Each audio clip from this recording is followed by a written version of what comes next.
How's everything going today? Hopefully everything's going well. Had a little bit of a long night, a little bit of a rough turnaround, but I had to stay up and pray. My son wasn't feeling too well, and all praises to God. The fever broke this morning, and I rebuke any person that would try to use that as part of their testament against me, that for whatever reason, because it's a lot of weird stuff out there. But with all that being said, um,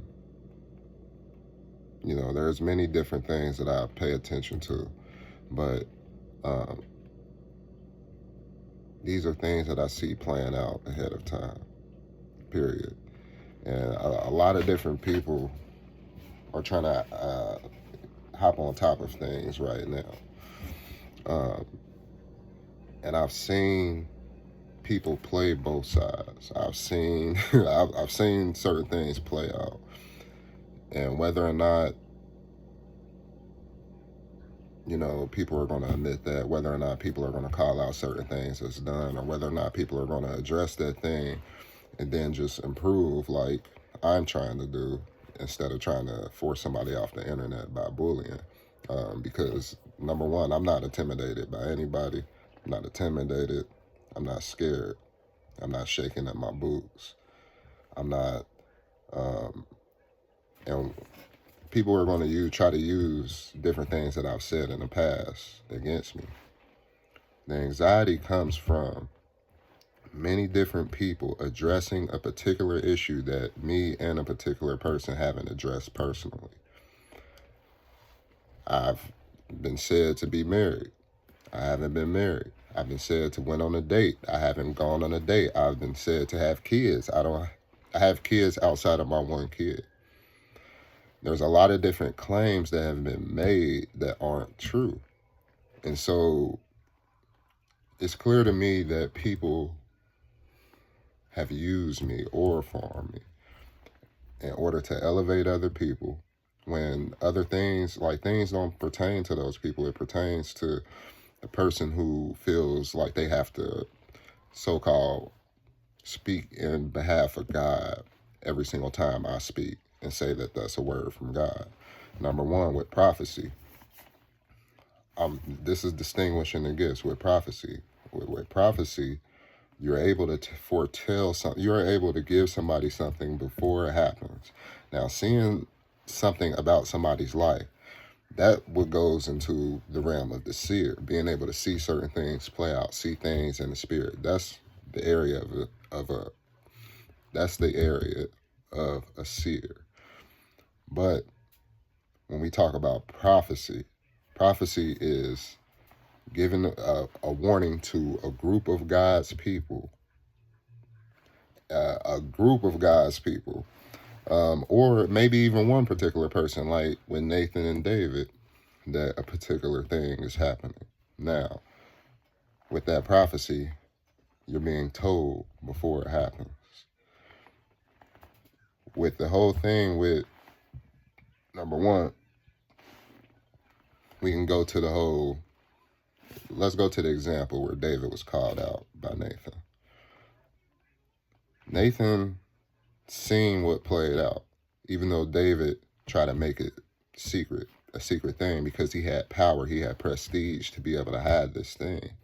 But Nathan was reminding David of the power of God. David didn't have to be shown the power of God, because David had a relationship with God. He's called God's beloved for a reason.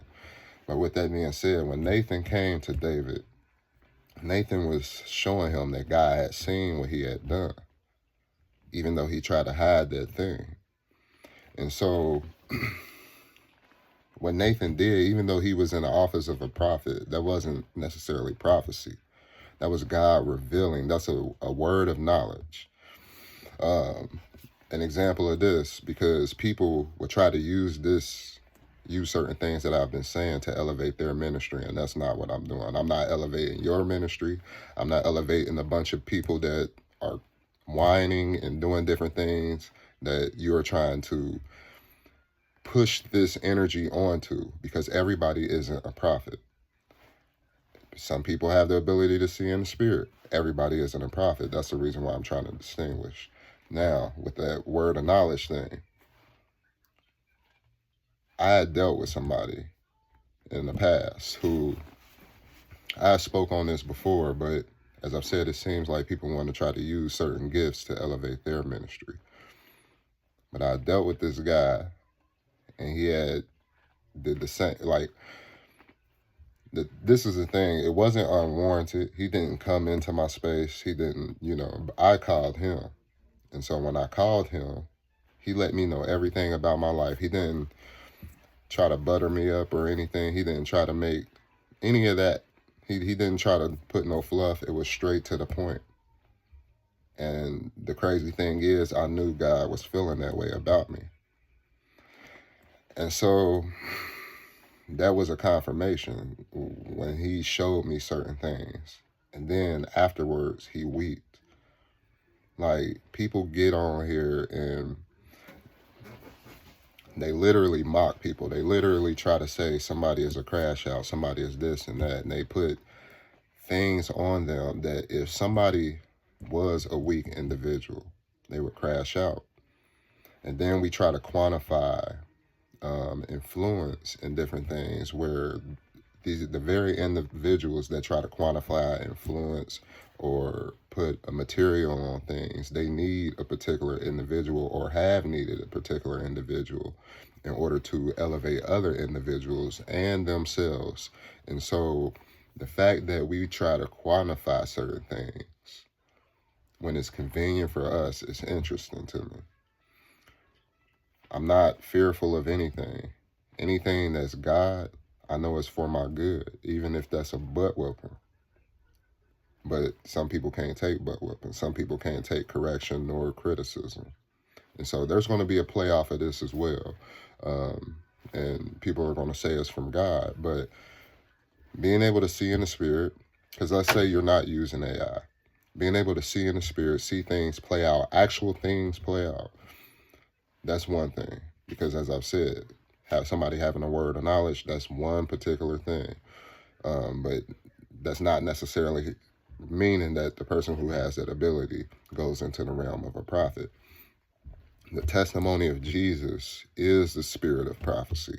So whether you're a preacher, you kind of go into, he said, they all be prophets.